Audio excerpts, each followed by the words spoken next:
Good morning.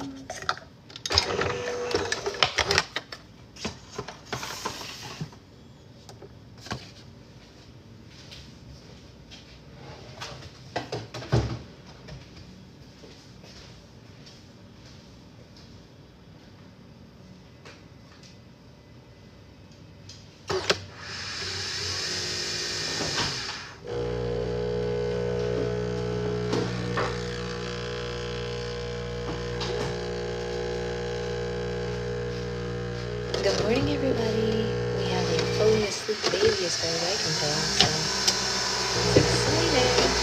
Can't stay, but I want to pop on and say, hey, how are you? Good morning, Tiffany. Good morning, Ray. Good morning, Jen. Good morning, Brittany. She is sleeping. We have a sleeping baby. It's true. How delightful and all of us to be. Very exciting. Very exciting. How are you both doing on this Thursday? Or Friday Eve, as I like to call it. Just kidding, I've never called it that before. I don't know why I said that. Where do you think I'll fully under the dishwasher? Oh, but it landed the right way, so that's good. And I'm going to treat myself to a pistachio pod this morning because I deserve it.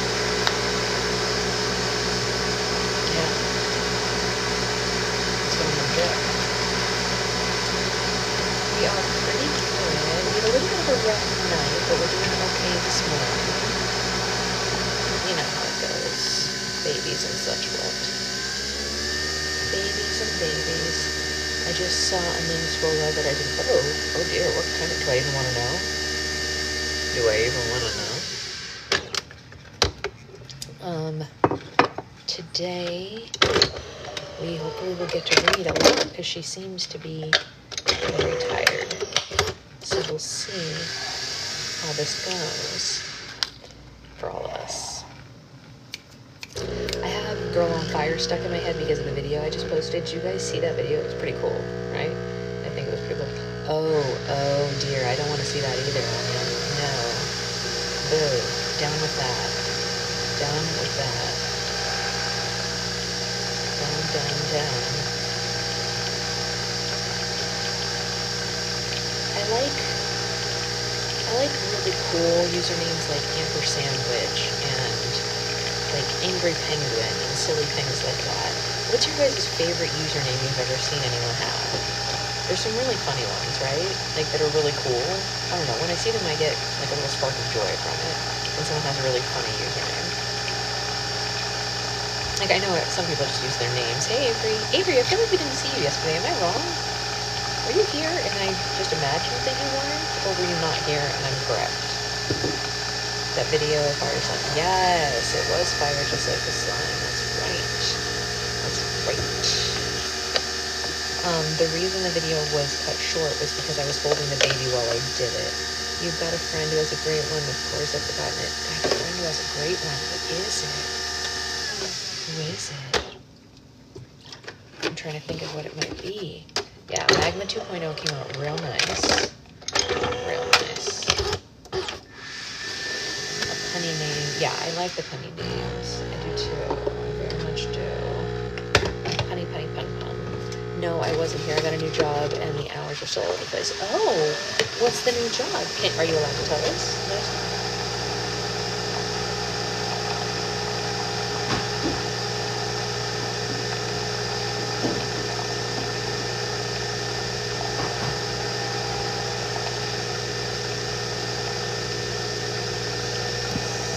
Morning, Mary.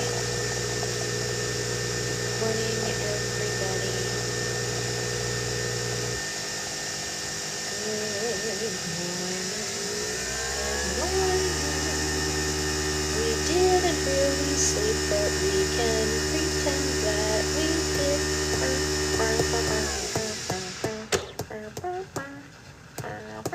I'm trying to remember who I know that has a punny username. Who do I know that has a punny username?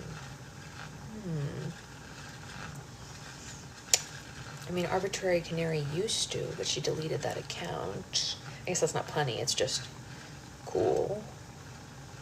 I can't even think of it. Probably because I didn't sleep more than 3 hours.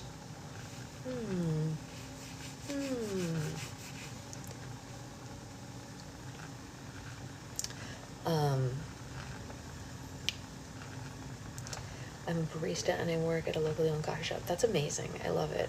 I remember it was a book talker. A book talker. Oh. I imagine. Is it red? Oh, that is a good combo. When you said, is it red, is it brown? So your baby looks bigger today. She's on the precipice of crawling, you guys. I know I keep saying that, but like she really is this time. Yesterday she was like real close.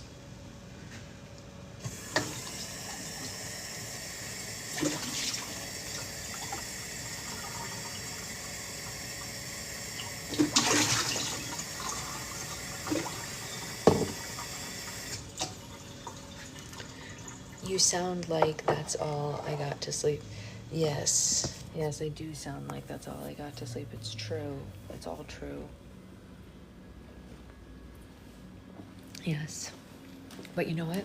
We're gonna survive. We're gonna be okay. I treated myself to a pistachio coffee. It's gonna be fine. We're all gonna be fine. You know what I'm saying? I got my Beetlejuice mug. I found my missing mail. It's all good. Okay, let's do this. Since her head is turned that way. And yeah, Stephanie even got coffee, which is a shock, a big shock. Okay. Autumn has an ear infection. Oh no. Oh, that sounds awful. Ear infections are really hard for little ones because, yeah, not good. Not good. We are really, really hoping that Secret Baby here did not get my husband's ears because he used to get ear infections a lot as a kid. Good morning, Jillian. I never got them, so we're really hoping. There are plenty of features of my husband that I hope our child gets because he is a wonderful man. But his ears, I hope she does not get them because he said when he was a kid, he just was riddled with ear infections and sobbing all the time and had to go to the ER all the time for them. I never had ear infections, maybe once in my whole childhood. So all I can hope is that she gets my inner ear so that she doesn't get whatever plagued him. He eventually had to have those ear tubes put in. One of Becca's kids has that too. Yeah, and I guess his parents just didn't know what to do, so he would always just be in their bed sobbing when he was a little kid, and I just feel so awful hearing that. Obviously things have progressed and we would treat it differently than it was treated in the early 90s, obviously, but it's still sad, and I really hope she doesn't have to deal with that because the way he describes it, I can't even imagine it really because I didn't deal with it, because he was we just have to make sure that we do this, this, and that, and I was like, why? And he was like, so she doesn't get ear infections. I was like, are ear infections really that common? And he was like, yeah. I was like, oh, because they just weren't in our house, Some people get them, some people don't. It's a genetic thing, It's the shape of your ear, I guess. I really don't know. I definitely did not have them. So, anyway. It looks like she has my ears, and the reason I say that is his earlobes are attached and both of ours are not, and her ear, this outer part, looks like mine, so hopefully the inner part is like mine too, and she can just live her life with ears that don't get infected. Okay, so it can also be an environmental thing. Yeah, we live with her where I kind of grew up, not where he grew up, so that also could be part of it. He grew up in very different climates. Yeah, and we don't. We live in a very even-keeled climate. No humidity, no up and downs of weather, really, no elevation changes or anything like that. So hopefully she won't deal with any of that. LA is pretty just as far as all that goes, not that LA is flat, but you know what I mean. Okay, so yesterday we ended at a scene break in the middle of chapter 16, so we'll finish that and hopefully we'll get to read all of chapter, actually we're not even in the middle, we're only 2 pages left, so we'll definitely finish that and we will get to read chapter 17, it looks like. And maybe if we're lucky, we'll get to read chapter 18. I don't know. But we're gonna try. Like, what level of hot is it like going to be today? Yeah, literally. It's been in the 60s here, and today it's 80. Oh, that's quite a jump. Well, I don't love that for you. It looks like it rained here last night, but it seems fine now. Okay.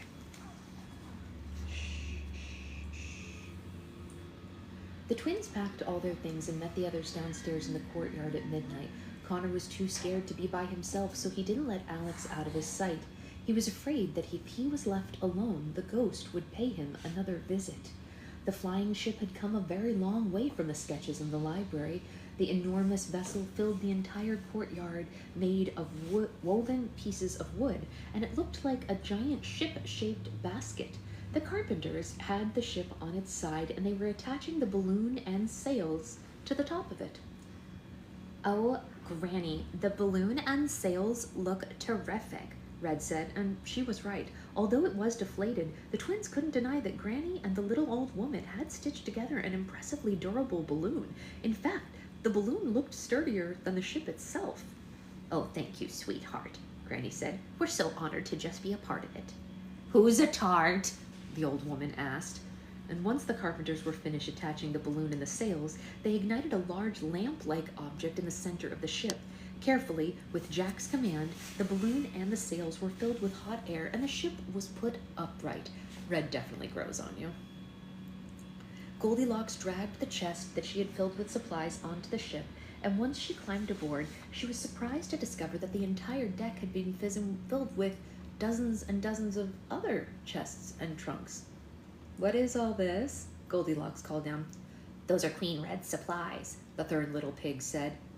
"What supplies?" Goldilocks said with an irritated glare. "Oh, relax, Goldie," Red yelled. Little pig said. "What supplies?" Goldilocks said with an irritated glare. "Oh, relax, Goldie," Red yelled.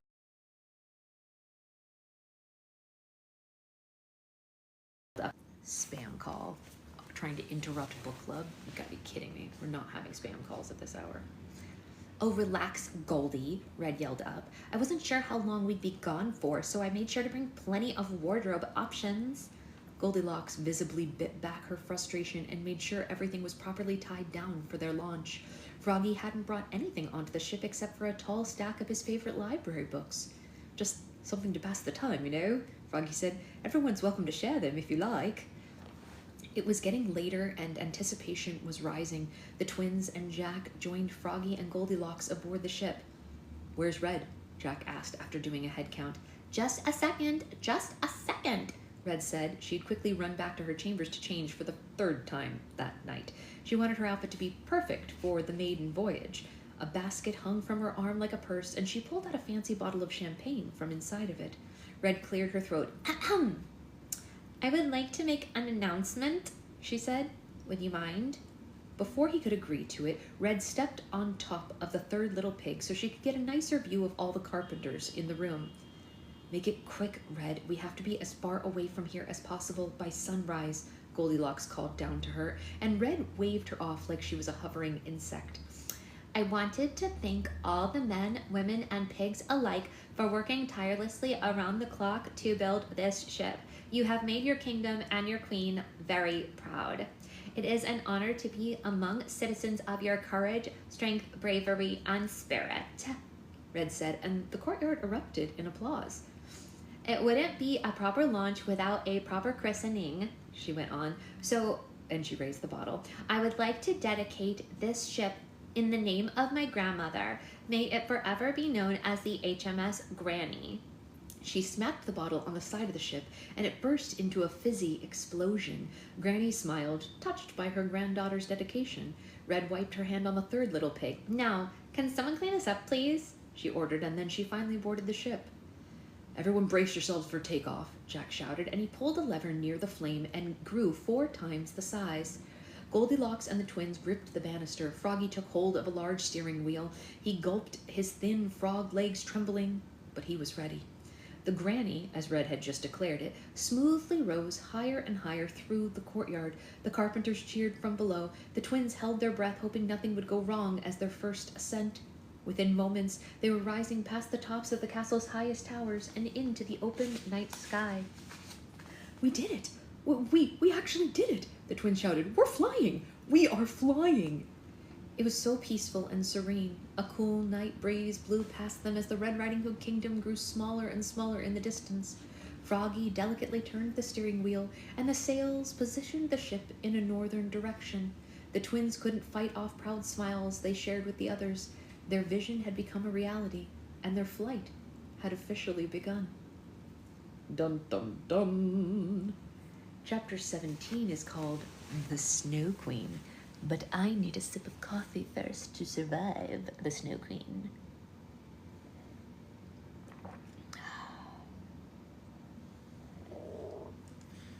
It's delicious, as my grumbling stomach just told you.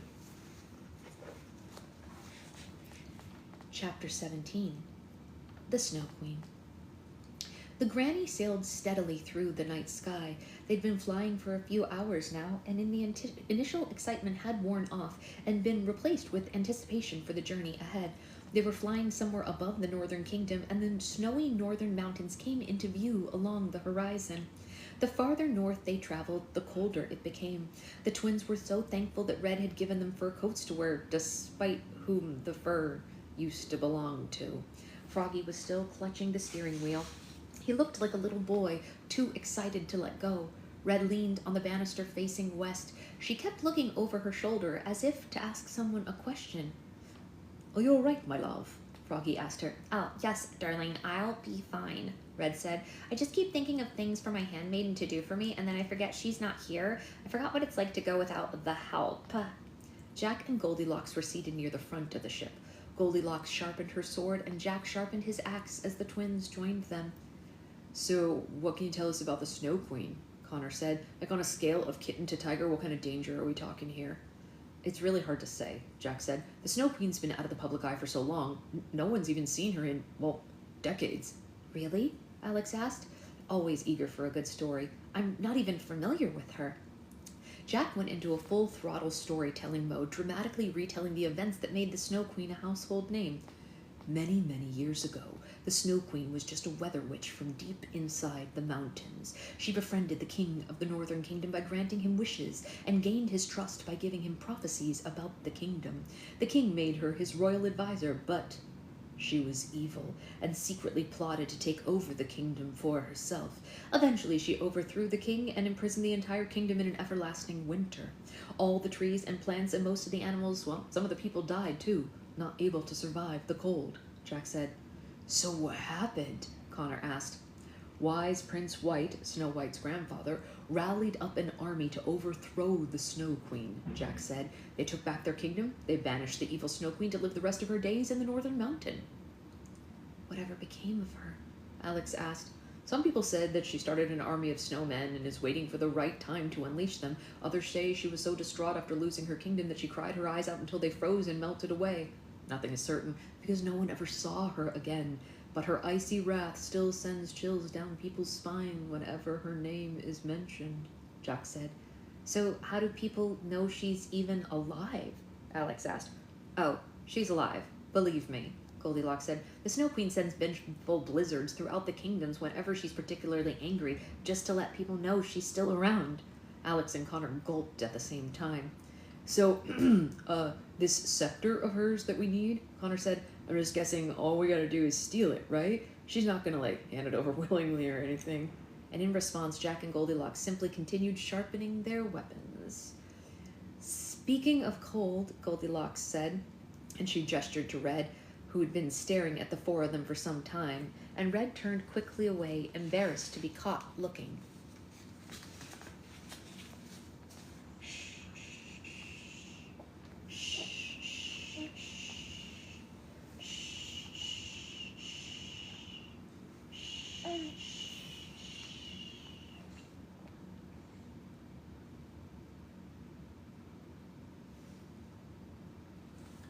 A week ago, Red had been certain she was in love with Froggy, but as soon as Jack returned to her life, all the old feelings she had for him slowly started to return as well.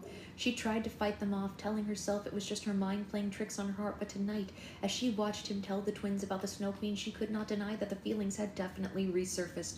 Froggy, despite his current state, was perfect for her, and everyone she knew agreed with that. She loved him with all her heart, but wasn't that how she felt about Jack, too?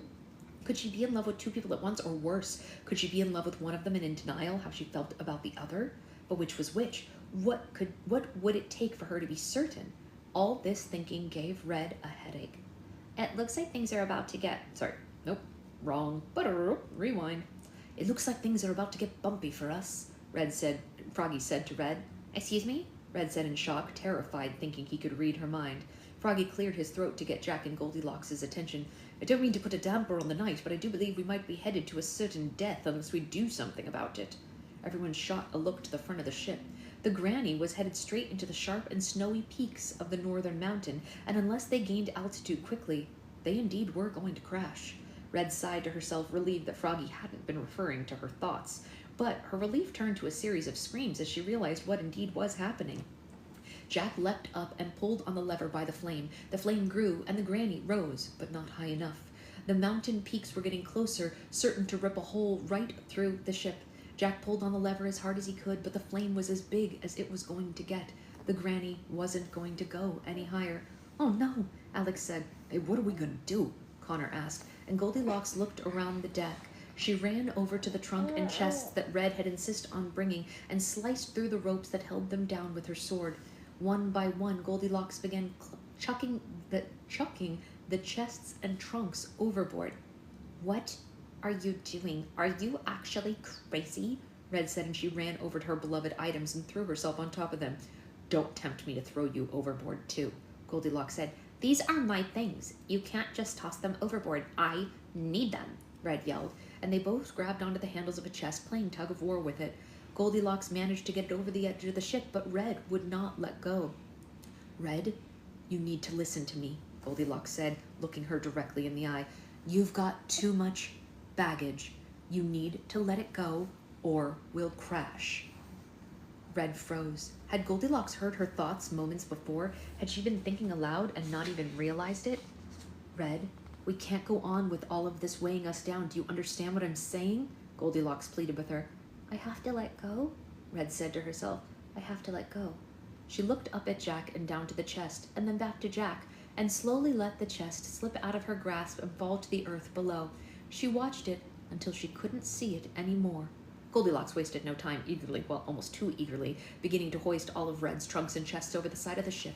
Jack and the twins joined her. The more they tossed overboard, the higher the Granny rose. Almost. It's almost enough, Froggy said, and his hands were almost white from clutching the steering wheel. He was doing his best to navigate the Granny around the sharp peaks, but there was still one more to fly over, and it was exceptionally high. There was only one more trunk to get rid of, and it took Jack and Goldilocks and the twins all their strength to push it up and over the side of the ship. They flung it over just in time, and the Granny glided over the mountain peak just inches from the jagged edge. Jack, Goldilocks, and the twins fell to the deck floor, their hearts pounding. They were breathing heavily. Red was leaning on the banister, her eyes fixed to the ground, trying to see where her things had landed, but they were far too up for her to tell. I need to let go, Red quietly sniffed to herself. I need to let go. And after a few moments, the four caught their breath and got to their feet. Red was devastated and wiped away tiny tears that had formed in the corner of her eyes. I'm so sorry that you had to throw all your clothes overboard, Alex said to Red. Clothes? Red said. Oh no, those weren't my clothes. Those were just my hats and jewelry. All my clothes are packed in the trunks downstairs. Everyone glared at her as if she were responsible for everything that was wrong with the world. Does this ship have a plank? Goldilocks asked, and she jumped toward Red. Jack and the twins had to hold her back. My dear, for your safety, I do think it's best if you go to bed now, Froggy told Red, and she didn't argue. She just climbed down the steps to the lower deck. The Granny bobbled gracefully above the rocky northern mountains. The sun had risen hours ago, but no one could tell through the thick and cloudy sky. The ground looked menacing below. There were no trees or villages, no, only snow. The twins couldn't imagine anything living this far north. Well, anything except a snow queen. The The wind suddenly picked up and the ship rocked harder than it ever had before. The cold had become almost unbearable and the twins wrapped their coats even tighter around themselves. "We're getting closer," Jack said. "Hey, look!" He pointed to where the dark sky in the distance, where the sky darkened in the distance, Bright northern lights circled into a vortex above a particularly jagged cluster of mountains. "We found her. She should be just beyond those lights," Goldilocks said. "Charlie, let's put the granny down gently over there," Jack said, and he gestured to a large snow bed that they were approaching. Froggy nodded and steered the ship in its direction. Jack lowered the lever by the flame, and the ship descended, settling into the snowy ground. Red poked her head up from the lower deck. "Are we here?" she said with a big yawn, waking up from a nap. "Hey, are you waking up from a nap? I hope not." "We'll travel the rest of the way by foot," Jack said, "and a large ship hovering over a lair might cause some attention." Goldilocks opened the trunk that she had brought onto the ship, and she and Jack began tucking away as many weapons as possible. Daggers in their boots, knives in their belt, rope around their waists. They both took a lantern and handed one to the twins. "Are you sure you two are ready for this?" Jack asked. He was very businesslike. The twins could sense a paternal hesitation in his voice, and Alex and Connor just took a deep breath and nodded. "We're ready," they said in unison. "I don't think I packed snow heels. I might have to sit this one out," Red said. "Great," Jack said. It was the best news he had heard all day. "Charlie, you stay with the ship. If we're not back in a day, come looking for us." "Yes, sir," Froggy said, and Jack looked at Goldilocks and the twins. "All right," he said. "You guys follow me." They climbed off the ship and headed in the direction of the northern lights. It was hard for Alex and Connor to keep up with Jack and Goldilocks, particularly because the snow was hard to walk in, and partially because they weren't used to trekking through the wilderness the way that Jack and Goldilocks were. As they continued farther north, the wind became stronger and stronger. It almost knocked them down, and the sounds were piercing, like screaming. The Snow Queen screaming. Perhaps that was part of the wrathful blizzard that they had been warned about. After a long while of traveling by foot, the twins looked up and saw the northern lights circling the sky directly above them. Jack led them into a small opening between two enormous glaciers. The harsh winds were blocked. It was like walking in a narrow hallway without a ceiling. "I think it's this way," Jack said to his three followers. They traveled between the glaciers, farther into the mountains of the Snow Queen's lair.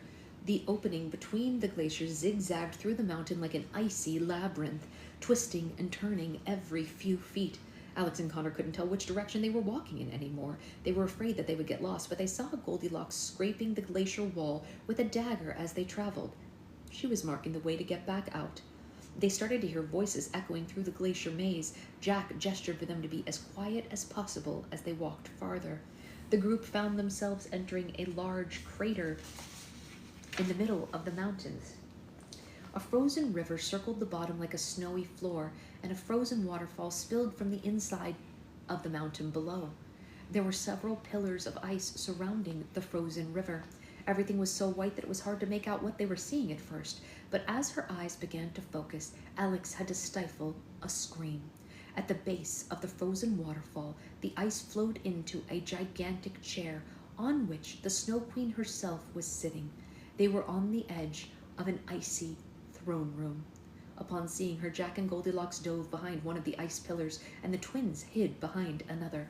The Snow Queen was a tall woman with large white fur coat and a snowflake crown. A cloth wrapped around her eyes. Her skin was so pale and frostbitten that it was practically blue. She had a very strong jaw and tiny, jagged teeth. She clutched a long ice scepter in one hand, and in her other hand was stroking something enormous and fluffy that was kneeling before her. It was a polar bear. He blended in so well with the rest of the crater that the twins barely noticed him. "Bear," Goldilocks gasped.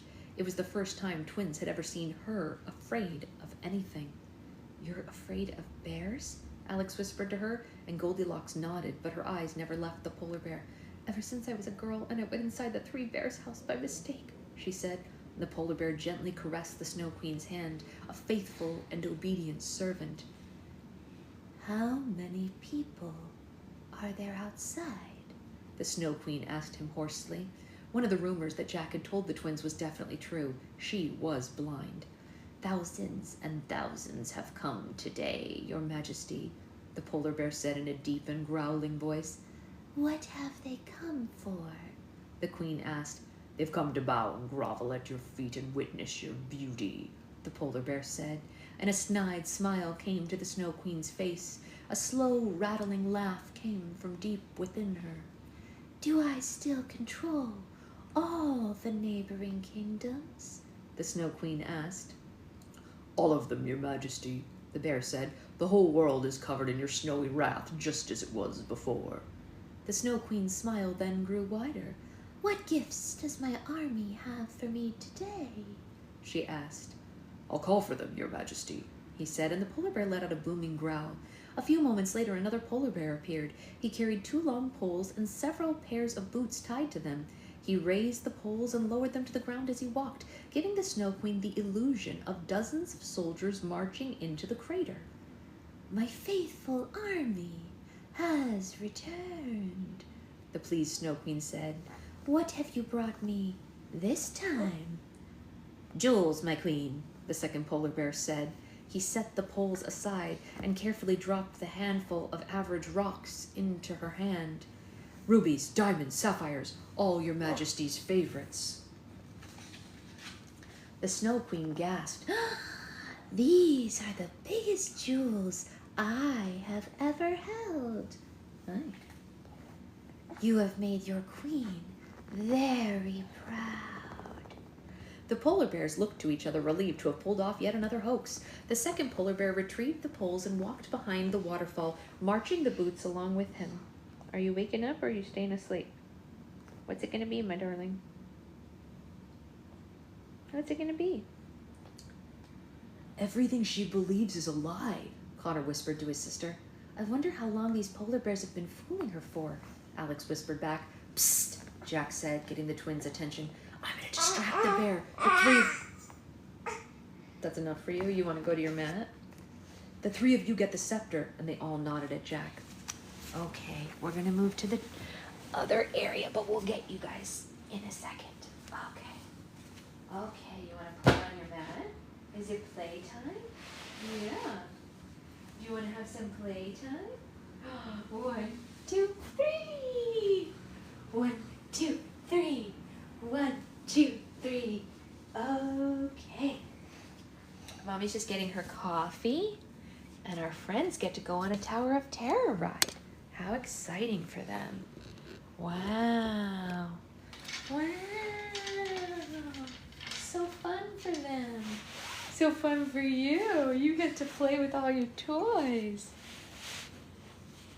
It is fun when new people join book club. I agree. Okay, you guys ready? In 3, 2, here we go. Boom. Did you like that? That was fun, right? Okay. Shall we keep reading? Do you want to hold your pizza? Pizza. Yeah. They all nodded, and Jack picked up a chunk of ice and threw it to the other side of the crater's rim. The polar bear jerked his head toward the sound. He scowled, waiting for it to happen again. And then he looked back at the Snow Queen when it didn't. Jack threw an even bigger chunk of ice in the same direction, and the polar bear looked toward it and sniffed the air. He let out a growl and he bared his teeth. He knew that they had company. It's weird hearing about the Snow Queen knowing her back. Yeah, well, because you know. Yeah, Avery, because you were here for the end of it. That's funny, yeah. What is it? The Snow Queen asked. Nothing, your majesty, the polar bear said. Please just excuse me for a moment. The polar bear walked off to inspect the sound and disappeared from view behind the pillars on the other side of the crater. I'm going to keep him busy, Jack mouthed to Goldilocks and the twins, and then he followed the bear. The Snow Queen was all alone now. Was their chance? I say we go over there and we just tackle her, Connor suggested. No, I'm going to try to steal it on my own first, Goldilocks said. You stay here and you keep a lookout. Whistle if you see anything. Goldilocks carefully stepped onto the frozen lake and made her way to the Snow Queen's throne. As one would expect from a master thief, she was very agile, barely making a sound. Goldilocks was halfway there. The twins crossed their fingers, and they were so intently watching her that they forgot to keep an eye on the rest of the crater. Just when she was a few feet away from the Snow Queen, a small piece of ice crunched loudly under her foot. Who's there? The Snow Queen yelled and raised her scepter, and suddenly the polar bear reappeared from behind the pillar and charged toward Goldilocks. With one swipe of his paw, he knocked Goldilocks to the ground, and she slid to the center of the frozen lake. Goldilocks! Jack screamed, emerging from behind the pillars himself, and he raced toward the polar bear with his axe raised high. The Snow Queen heard him and pointed her scepter directly at him. A bright and icy blast erupted from its tip and hit Jack. He flew across the crater and crashed into a pillar. He scrambled to get to his feet, but he was hit again by another icy blast from the Snow Queen. This time, a sheet of thick ice pinned his hands and chest to the pillar behind him. Jack struggled with all his might, but he was stuck. Although she was blind, the Snow Queen had apparently impeccable hearing.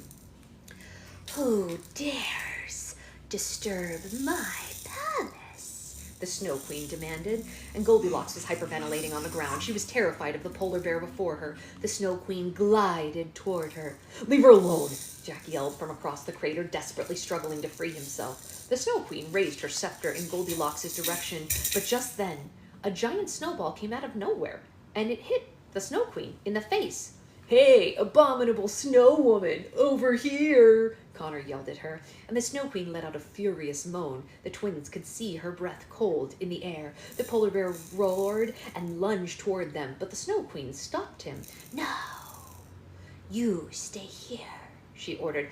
I want to kill them myself. The twins didn't waste a beat and took off running. The Snow Queen went after them, following the sounds of their footsteps. They ran behind the frozen waterfall and found themselves entering a large cavern. The polar bear slowly walked toward Goldilocks. His sharp teeth were exposed, and drool was dripping from his salivating mouth. "No one disturbs the Snow Queen and lives to see another day," the polar bear growled. "Goldie, get up!" Jack yelled. "You've got to get up." I can't," she whimpered, sliding away from the approaching bear as fast as she could. "What's the matter with you?" the polar bear asked her. "Am I too close for comfort?" "Actually," Goldilocks said, "you're exactly where I want you." And Goldilocks then retrieved her sword and hit the frozen lake as hard as she could. A large crack bolted across the lake straight to the polar bear. The ice under his feet caved, and the polar bear first fell straight through the freezing ice water below. "See you later, Jen." "Atta girl," Jack hollered proudly. "Woohoo!" Goldilocks got to her feet and caught her breath. It was very rare for her heart to race this fast. She carefully looked down at the hole in the ice, waiting for the polar bear to resurface, but the water was frozen before he had the chance to do so.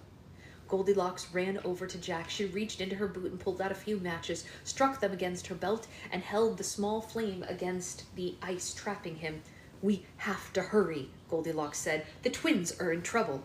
Alex and Connor ran through the cavern with the Snow Queen hot on their trail. They were barely avoiding the icy blast that she had sent toward them. Come back here, she demanded. The cavern was full of enormous icicles protruding from both the ceiling and the floor, as if the twins had discovered the mountain's teeth. There was very little light, but the ice was extremely reflective. The twins could see themselves everywhere they looked.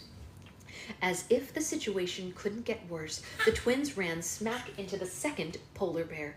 He was standing at a long ice table, sorting through a collection of props. He had pots and pans, bells and whistles, pieces of metal and blocks of wood, everything the bears needed to keep the Snow Queen's ears believing this charade.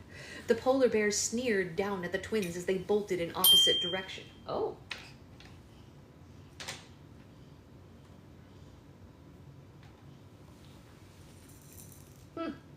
Was that fun?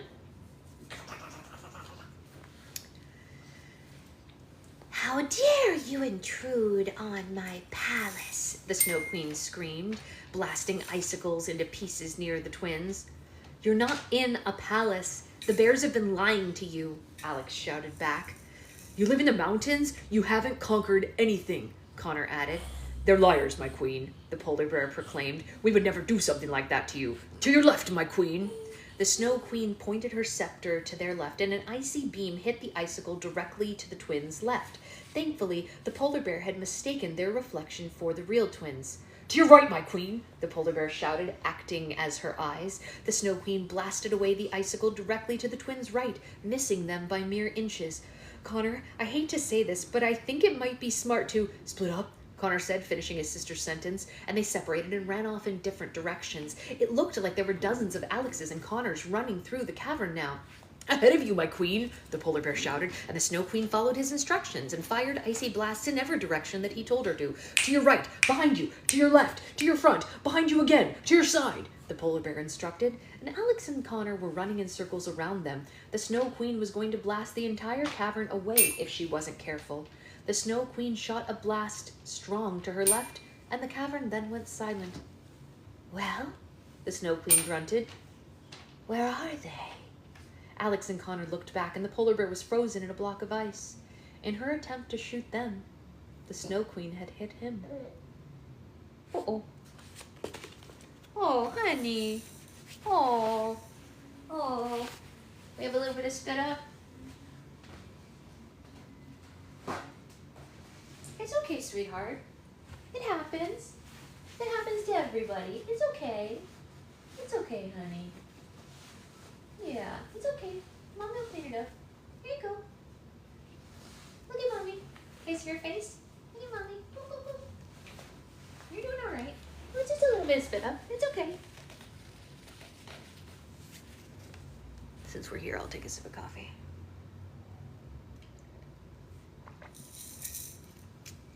Okay. You're all right, sweetheart. The Snow Queen grew frustrated and yelled so loudly that the entire cavern started to shake. The cavern rumbled, and the twins looked up to see a massive avalanche rolling straight toward them. Connor dived behind an icicle. Alex hid under the ice table. The avalanche swept through the cavern and engulfed the Snow Queen. She screamed as it crashed into her. The wave of snow settled, and the cavern was dead silent. Alex peeked her head up from the table. The Snow Queen was lying on the ground, covered in a mound of snow. Her crown had been knocked off. Her scepter was lying nearby. Alex cautiously walked over to her. Was she dead? Could she hear Alex approaching? Alex leaned down and picked up the scepter, and just as her hand wrapped around it, the Snow Queen grabbed onto Alex's forearm and pulled her in closer. The cloth slid off her lids, and Alex was then staring into two bright lights instead of eyes. Of the 4 travelers, one will not return, The Snow Queen rasped, and then the lights faded into nothing but empty eye sockets, and the Snow Queen's hand around Alex went limp, and she fell unconscious. Alex didn't understand what had just happened. Had the Snow Queen just given her a prophecy? You got it, Connor said excitedly as he ran up to his sister. He was covered in snow, but he was jumping for joy. Yeah, I did, Alex said, but she was still unsure of how to process what the Snow Queen had just told her. Jack and Goldilocks charged into the cavern. They were so relieved to see the twins. They took one look at the frozen polar bear and the trapped Snow Queen, and they just laughed. Jack playfully nudged Goldilocks. And you were worried we were in danger, he said. Jack, look out, Connor yelled, and Jack ducked just in time to be missed by a slashed claw. The other polar bear had managed to get out of the frozen lake and appeared behind them. He was soaked, and he was furious. He leapt toward Jack and Goldilocks, ready to tear them apart. Alex pointed the scepter at the polar bear, and an icy beam hit him in the chest. He froze in midair and then hit the ground, trapped in ice. Well, I am ready for this snow day to be over, Connor said. Let's get out of here before the bears thaw out, Goldilocks said. Auntie Grayson is here. Do you want to say hi to Auntie Grayson? She's smiling. She does. She's going to come visit you. Yeah. The group of 4 found the opening in the glaciers that they had entered through and followed the marks that Goldilocks had left back into the harsh winds. They traveled south until they found the granny right where they had left it. You're back! You are back! Froggy said and literally leapt for joy as they climbed aboard the ship. Well, how did it go? Did you get the scepter? Alex showed him the Snow Queen's scepter. Boy, do we have a story for you, she said. But before Alex could even start, Red emerged from the lower deck. Oh good, you're all back. You won't even believe what happened to me while you were gone, she said. We won't believe what happened to you? Connor asked, wondering what could top defeating polar bears and a Snow Queen. Red was cradling something in her arms like a baby, and as she neared the others, they could see that it was furry, and it had 4 paws. 4 paws. I got a puppy, Red said, and happily showed them the sleeping dog in her arms. Where did you get a puppy? Alex asked. I grew a little impatient waiting for your return. Oh, I see that you got the scepter. Well done. Anyway, I went for a walk to pass the time and I found this little guy wandering in the snow alone. He was helpless, starving, and adorable, so I decided to adopt him, Red explained. No one knew what to say. Anything they could say about retrieving the scepter wouldn't have been nearly as interesting to her as the pup in her arms. Did you name him? Connor asked. Yeah, I named him Claudius, Red informed them. I named him after one of the characters in my favorite shaky fruit play, Hamhead. Froggy hit his forehead with an open hand. Hamlet, my dear, he corrected her. Yeah, that's the one. But anyway, I'm going to spell it with a W. Wouldn't that be divine? Claudius with a W. Get it, right? Everyone nodded along with her like she was a 3-year-old child, except for Goldilocks, who was staring daggers at Red. You probably don't get it, Red said and explained it to her further. If I spell it with a W, the word claw will be in his name, like an animal claw. Do you get it now? Say it with me, Goldie. Claudius.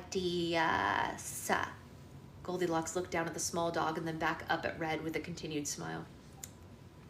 He's very cute. Congratulations. The others did a double take. They had never seen Goldilocks collect herself so effortlessly before. Thank you, Red said, and she climbed the steps back down to the lower deck, rocking her new pet as she went. Oh my, what cute little paws you have, Claudius. Oh my, what precious little eyes you have, Claudius. Oh my, what pointy little ears you have. Goldilocks began unloading all her weapons and chuckling as she did. That was really big of you, Connor said to her. What's so amusing? Jack asked. Red's in for a rude awakening, Goldilocks said. Oh dear, Froggy said. Why is that? A sly smile came to Goldilocks' face. I'd recognize one of those anywhere. That's not a puppy. That's a wolf cub. Oops. I handed it to my daughter and she threw it across the room. So that's how she feels about wolf cubs.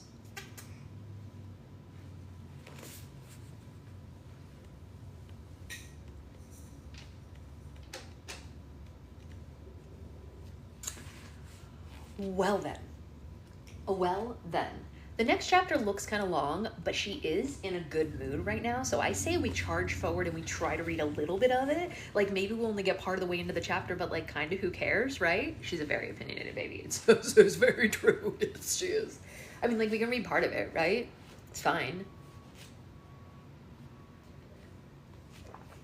I don't know. Because we're on page 304 and there's 517 pages. So we're past the halfway point, which is nice. I don't know. Chapter 18 is called The Wicked Stepmother. Dun, dun, dun. I know a few of those. I didn't have one, but I know some. You ready? Red was insufferably inseparable from her new pet. While the others rested in the lower deck after their encounter with the Snow Queen, the sounds of Red playing fetch with Claudius kept them tossing and turning in their cots. Fetch, Claudius, Red encouraged in a loud and high-pitched voice. Go on, boy. Go get the stick. Bring it back to Mommy. And since they had decided it was best for the granny to fly covertly at night, everyone on board was struggling to adjust to the nocturnal traveling schedule, getting sleep whenever they could. But Red wasn't helping matters. All right, bye, Avery. We'll see you later. I'll make sure I upload it. A loud clank came from the upper deck that caused everyone to jolt. That is it, Goldilocks said, jumping out of her cot, and she ran up the steps to the upper deck and was mortified with what she saw. Red was using the ice scepter to play fetch with Claudius. Are you insane? Goldilocks said, yanking the scepter out of the pup's mouth. What? He likes it, Red said, and the twins could hear the conversation clear as a bell below. They worried that these moments might be Red's last. You are really not helping my urge to throw you and that mutt off this ship, Goldilocks said, but Red ignored her. She hummed a tune to herself and took a seat on the other side of the deck. Claudius curled up in Red's lap and went to sleep as she stroked his bushy gray fur. Hoods have always suited me so well, and motherhood is no exception, Red said. Isn't it amazing how quickly we've bonded? What are the chances that a poor dog would be stranded in the wilderness and rescued by like a fabulous queen? I feel like we're living in a story. Goldilocks had had enough. It was time to burst Red's bubble. He treats you like a mother because he actually thinks that you're his mother, Goldilocks said. He's bonding with your coat, Red, not you. Claudius is a wolf. What? Red said with a laugh, as if this was the most preposterous thing she had ever heard in her life. That's ridiculous. There's no way that Claudia is And her voice trailed off. She looked down and saw Claudia suckling on one of the buttons of her coat, disappointed that no milk was coming from it. Red was suddenly aware of the familiarity of his teeth, his ears, his snout, his fur. She had all seen these features before, just on a larger scale. A piercing scream erupted from the back of Red's throat. Wolf! She jumped to her feet and pushed Claudius to the ground. Get it away from me! Get it away from me! Jack and Froggy and the twins climbed to the upper deck when they heard the screaming. They were afraid that Goldilocks might have finally lost her patience and tried to murder Red, but Goldilocks was leaning on the banister, just watching Claudius chase Red around the deck with a huge smile on her face. Don't just stand there, you have to help me! Red yelled at Jack and the twins. She was running in circles, and Claudius was playfully barking up at her, thinking that they were playing another game. Darling, will you please calm down? Froggy said. He's just a tiny little bloodthirsty killer, Red screamed. Just look at him. He's been plotting to kill me in my sleep since he came aboard. He's not the only one, Goldilocks said. Get away from me, you ferocious beast, Red yelled over her shoulder at the baby wolf, and the twins found her choice of words to be a bit extreme. The wolf cub didn't seem threatening in the slightest, especially since Claudius was now chasing his own tail. Perhaps you could raise him to be the unferocious kind, my love, Froggy suggested. Name one example of that method working, Red yelled, and Froggy drew a blank. That's because you can't take the wolf out of the wilderness, but you can take the wolf out of the wilderness, but you can't take the wilderness out of the wolf. Red stood on the banister, and Claudius jumped up at her, trying to join her on the ship's edge. He grew tired of jumping up for Red's affection and sat on the floor just below her with his oversized paws spread out in front of him. Don't look at me like that, Red said. I can't be your mother if I'm constantly worried that you're going to maul me to death now, can I? A singular sad yelp came out of the pup, and he looked at her sideways. I have history with wolves, you know, Red said. One almost gobbled me and my grandmother up when I was a little girl. A wall was built around my kingdom to keep the likes of you out. Surely you can understand how this is an inconvenience for me. Claudius whimpered, somehow understanding the young queen. He moped over to Froggy, feeling like he had been abandoned for the second time in his life. Oh, there, old chap, Froggy said, and he picked up the tiny wolf. We'll find you a nice home. Don't you worry. Red stayed on the banister for the majority of the day, too afraid to move. That night, as soon as the sun set, Jack fired the ship up and Froggy steered it south. It sailed through the clouds of the northern kingdom to their next destination, Cinderella's wicked stepmother's estate. Are you playing a song for us, honey? Are you going to play us a song? Yeah? Go ahead. Yeah? All done? You're all done playing songs? Okay, you can play with something else. Jack and Froggy took shifts through the night navigating the granny. The twins tried to sleep, but it was difficult with the granny rocking along in the midnight sky because Red was talking in her sleep. Oh my, what soft fur you have, little Claudius, Red said, stroking an imaginary dog in her bed. Oh my, what small, non-threatening teeth you have. Oh my, what strong, non-growing bones you have. Oh my, what a delicate little diet of fruits and vegetables you have. Goldilocks had successfully blocked out the noise with a pillow wrapped around her head. Alex wasn't so lucky. Not only did she have Red talking in her sleep to drown out, but she also had the fear of what the Snow Queen had told her in the cavern. Out of the 4 travelers, 1 will not return.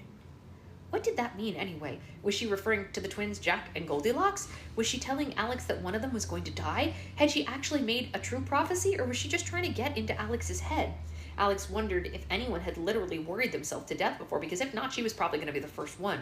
Her thoughts were overwhelming, and Alex finally gave up on the idea of sleep. She got up from her cot and discovered that her brother had done the same. She climbed up the upper deck and found him leaning on the banister facing east. He held a quill, and a stack of parchment was spread out in front of him. It was quiet out here. Only the sounds of the granny's sails flapping in the wind flickered, and the flickering of the central flame could be heard. Hey, what's going on? Are you trying to crawl? Yeah? Oh, good job! You're doing so good getting up on your hands and knees. Yeah, you can crawl soon. Yes. Hi, beautiful angel. So you couldn't sleep either? Alex asked. I didn't think someone comatose could sleep through all that, he said. What are you doing anyway? Alex asked, gesturing to his quill and parchment. Not homework, I hope. I think you'll be allowed to turn in your assignments a little late, given the circumstances. No, I'm just writing. Connor said. I'm making notes of all the things we've seen and the places we've been so far. I really don't want to forget anything. I just want to make a couple short stories out of it. You know, the Snow Queen's polar bear servants, Red having a pet wolf, pheasant pudding, all that good stuff. That's great, Alex said. I hope you get to use them.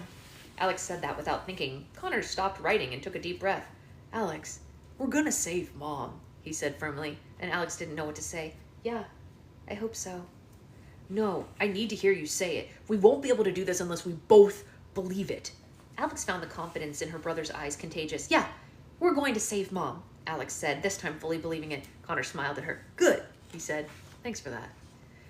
What keeps you so positive? Usually I'm the one giving pep talks, but you've been boosting my morale since we got here. What are our options? If I have the choice of being doubtful or being hopeful, I'm going to choose being hopeful. It takes less work to be positive. Alex smiled at him. Yeah, that's a really nice way to think of it. And, Connor added, you know, once we save Mom's life, there's no way she's ever going to be able to tell us no again. Alex laughed and covered her mouth, forgetting the rest of the ship was asleep. Okay, now you're getting your hopes up way too much. The twins savored the thought. Connor was right. It was much easier than letting their mind fill with doubt. A cool breeze suddenly blew past the ship and shivers went down their spine. Hey, did you feel that? Alex asked. Yeah, what's going on? Alex looked over her shoulder and gasped. Connor, look. She turned her brother in the direction that she was facing. Slowly gliding toward them was a ghost, the same one that Connor had seen in Red's castle. There was something so majestic and so regal and yet so frightening about her at the same time. It's the ghost, Connor whispered. That's the one I was telling you about. The ghost's gaze grew more serious as she approached them. Say something to it, Alex elbowed her brother. What am I supposed to say? I don't speak ghost. The spirit stopped and hovered a few feet in front of them. She never blinked and never looked away from the twins. Whoever she was a very serious spirit. Who are you? Alex peeped, and the ghost remained silent and still as ever. But what do you want from us? Connor squeaked. The ghost raised her hand and simply pointed in the distance. And as the granny passed through a weak cloud, a veil of mist brushed past them, and the ghost then vanished. The twins' hearts were racing. Who was that? Alex asked. I wish I knew, Connor said. Why is she following me? Alex thought about it. The spirit had looked so familiar to her, but she really couldn't put her finger on why. Well, she's trying to tell us something. It's a scene break, so I want to tell you something really cute. Can you guys see this? How there's these like things here on her like playpen side.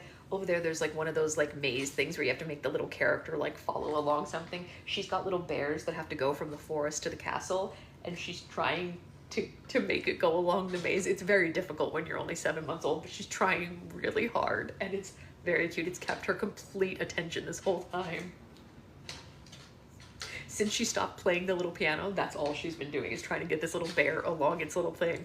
I'll try to get a video of it later when the camera's not on the tripod, because like I can do it from behind her, so you'll just see the back of her head and you'll be able to see her little hand trying. She's trying so hard, and he just keeps falling back down.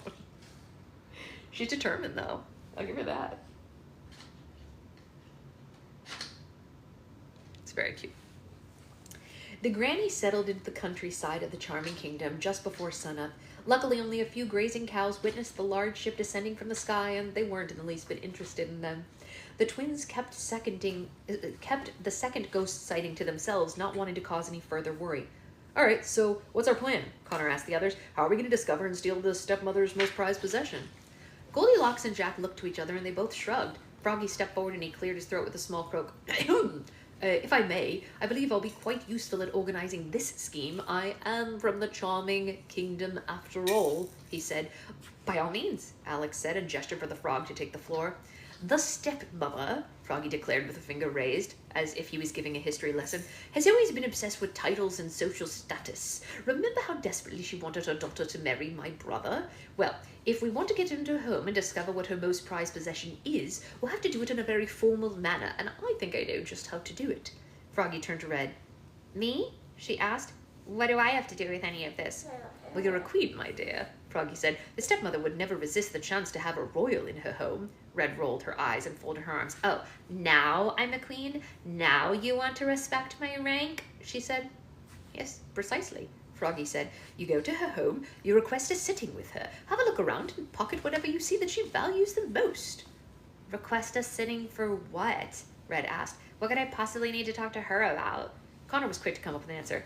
Tell her that you're designing a country home and Cinderella told you to look at her house for inspiration, he said. Alex patted him on the shoulder. Hey, that's a good one, she said, and Red looked from side to side. They could tell that the idea was marinating in her head. Yeah, that is a rather good idea. A splendid idea, in fact. I always wanted to have a country home, actually. This may not be a lie after all, she said, and she happily clapped her hands. Am I going alone? Froggy looked around at the others. I'm afraid everyone else here would be a bit suspicious if we were going with you. We can go with you, Red, Alex said. We'll just pretend to be your cousins. Red looked the twins up and down, and her face scrunched up disapprovingly. Can we be second cousins? Our bone structures are just so different, I'm not really sure anyone would believe we're related. A dagger flew through the air and stabbed into the wall a few inches from Red's head. She screamed and fell to the floor. Everyone turned to see Goldilocks. Her hand was still extended from the throw. Oh, I'm so sorry. It slipped, she said with a shrug. And once Red recovered from Goldilocks' accident, she dressed herself for the day's mission. She wore a red fascinator and an exceptionally fluffy red dress. Apparently, Red had been saving this outfit for a special occasion on their trip, and she figured this was the best place to show it off. Jack and Goldilocks stayed to keep an eye on the ship, and Froggy escorted Red and the twins through the charming countryside. He wore one of Red's scarves around his head to conceal his amphibian skin. Red contemplated about her shoes the entire time as they walked, but the twins had grown so accustomed to her complaining that it didn't really bother them at all. Large storybook estates began popping up on the sides of the path as they walked further into the kingdom. Some were made of bricks, others were covered in ivy, and many had pointed straw roofs. They looked just like the twins' grandmother's cottage. Farther off in the distance, they could make out the tops of Cinderella's palace towers. It was such a nice neighborhood. It was the nicest one the twins had ever walked through in the fairy tale world. This is making me so excited to plan my country house, Red said, and the twins rolled their eyes. At least Red didn't have a cover to blow. What's that over there? Connor asked and pointed ahead of them. A large display was gated off to the side of the path. They walked to the edge of the gate and looked inside, and a very large, old, decaying pumpkin was on the ground. It was like a jack-o'-lantern that had been left outside for too long after Halloween. Read this, Alex said and pointed to the plaque placed in the ground. The royal pumpkin remains. These are the remains of the carriage that escorted Queen Cinderella to the renowned ball on the night that she met King Charming. The pumpkin was magically transformed into a carriage by the fairy godmother, but at midnight the spell was broken, and the pumpkin turned back into its original form and has rested here ever since. Cinderella's legendary dash. Our grandmother would be behind the most famous curfew in history, wouldn't she? Connor said to his sister, and Red squinted at the rotting pumpkin. She swept floors, rode in a pumpkin, was friends with mice, and somehow Cinderella is the one that sets the bar for all the other queens, she said to herself. I will really never understand that. This means we are very close, Froggy said. The stepmother's estate should only be a little way further down the path. I don't want her to recognize me, so I'll wait for you here. Best of luck. Red air-kissed him, and she and the twins continued down the path. After a few minutes, they reached the stepmother's estate. It was not what they had been expecting. Had the twins not known any better, they would have thought this estate was abandoned. The house sat on the top of a tall hill and was in desperate need of repair. It was very dark with tall windows, a steeple, and pointed gables. All the windows needed to be washed, and most of them were broken. Half of the steps leading to the front door had caved in. What's the matter, honey? What's wrong? You're just giving up on trying to crawl for the day. Are you done? You're done trying to learn to crawl? Yeah, that's okay. You can just lay down and play with your toys. You can practice more later. You see Screen Mommy? Hi, Screen Mommy. Hi, precious baby. Mwah! Mwah! Mwah! Boop. Whoa. Oh. Sorry. Everything on the property was either dead or overgrown. The entire estate was covered by tall iron fences, and 2 suited guards patrolled the entrance of the front. Whoa, Connor said. This might be trickier than we thought. The trio walked up to the guards in a very friendly, non-thief-like manner. Excuse me, Alex said to one of the guards. Is this where Cinderella's stepmother lives? The guard glanced over to the other guard with an irritated look on his face. This is the residence of Lady Iris and her daughters, the guard said. And yes, she's the queen's stepmother. Why is it so protected? Connor asked, and the other guard made a face at him. You're not from around here, are you? Lady Iris isn't liked around these parts. The fence is for her protection from the people who vandalize her home. Lady Iris doesn't even bother fixing anything at this point. There's no point to it. Alex looked up at the house with a heavy heart. Even knowing how poorly the stepmother had treated Cinderella, she couldn't help but feel a little sorry for her. One of the higher windows was open, and she saw white drapes flicker inside. Someone was watching them from the house. Oh yeah, it's just ABCs, yeah.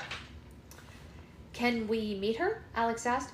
What'd you say? You want to meet Lady Iris? The guard asked with a rude laugh. No, I'm afraid not. Lady Iris doesn't take any visitors.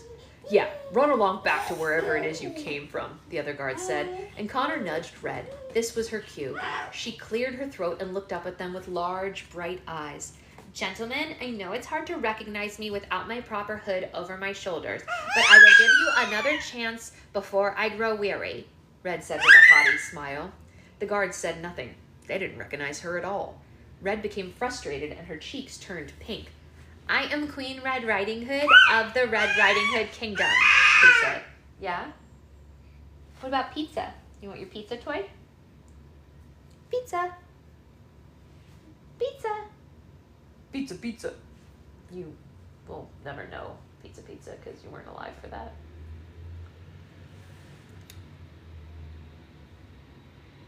A guard raised his eyebrow and looked at her sideways. If you're Red Riding Hood, where's your staff and your sheep? He said, and laughed as he spoke. That's Little Bo Peep, she yelled and stomped her feet. The twins were growing frustrated too. They hadn't planned on this setback.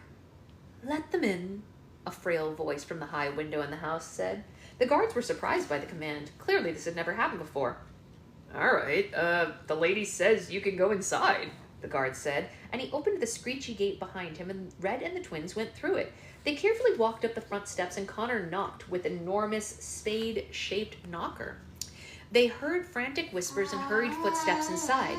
It took a moment for anyone to answer the door. Oh, I just got a sneaky spam email. It looks so legit. Ooh, uh-oh, what was it from? Oof. Oof, oof, oof. The large door swung open, and two awkward women cautiously peered from behind it. Hello, Alex said. May we come inside? The two women decided that Red and the twins were safe and stepped out from behind the door. They were both very plain and very plump, although one was shorter and heavier than the other. Each had curly brown hair and very thin lips. They were the kind of women who had the potential to be pretty, but they had let themselves go over the years. They fidgeted with their lacy dresses as if they had gotten ready in a hurry. Alex nudged Connor. They both knew without a doubt they were facing Cinderella's ugly stepsisters.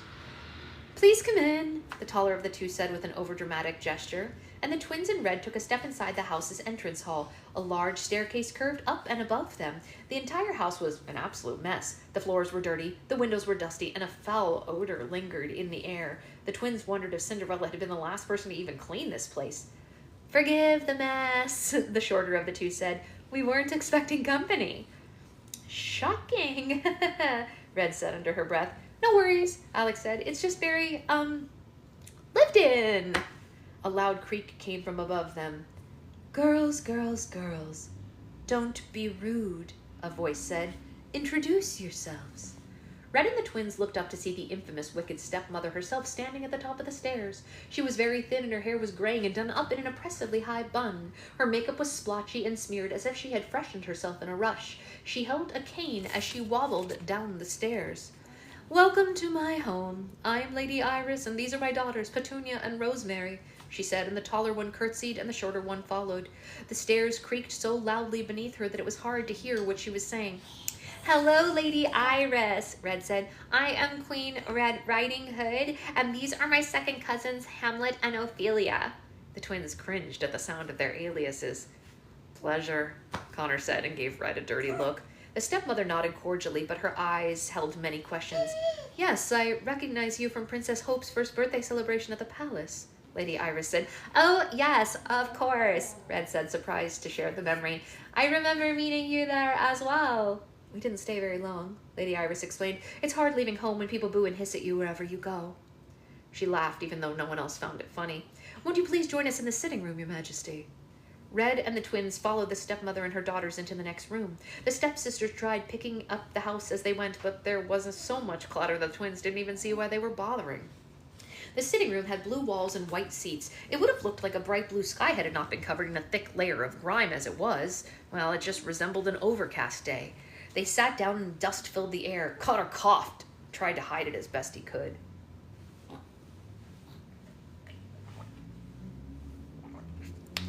You must forgive the state that our house is in, Lady Iris apologized.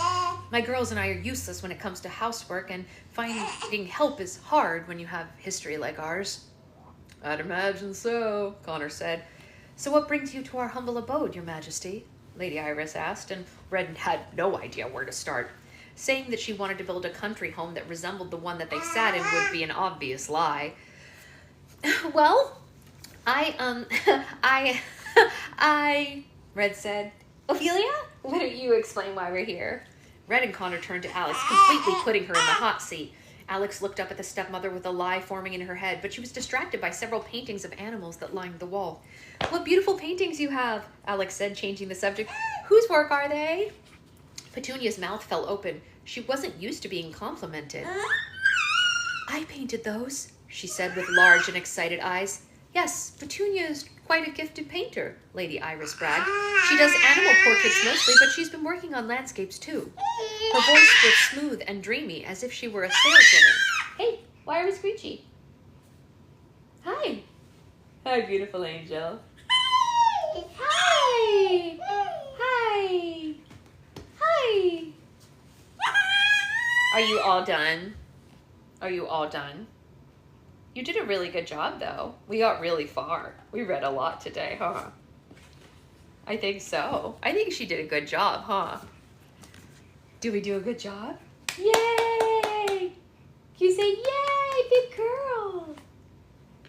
You did a good job. Yes, you did. All right. Well, we will see you all tomorrow. And maybe later for Baby Book Club if we have time. But my labels finally arrived in the mail. Long story. There was a whole debacle with stolen mail and all that. But they're here now, so I can ship orders again. Yes, we had stolen mail. Yes. And 2 missing packages, which were recovered. The stolen mail was replaced, but the missing packages were recovered. Yeah. Okay, well, Crazy Artificial is here. Hey, Crazy Art, why'd you stop making pink Modelite? No, serious question. I didn't know you were going to join today, or I would have been prepared with more questions. But pink Modelite was pretty much the best. Also, black Modelite, the best black clay that existed ever on this planet. Please remake it. Please? All the Slimers will buy it. You'll sell a ton. It used to sell out in stores. Why did you stop? I think they joined and then they left when they saw that I was a crazy person. It's too bad, because it was a legitimate question. Yeah, that's how I feel about the lack of Modelite. Best clay. Best clay on the market for slime. I swear. I'll miss it till the day I die. All right, we're gonna go. I love you guys. We'll see you later. I have emailed them, and I've also talked to them at toy fairs in person. Does no good. I would have wanted that answer too. Maybe I'll cut this out and post it, and we'll see if we can all tag them and get them to respond. Bye, guys.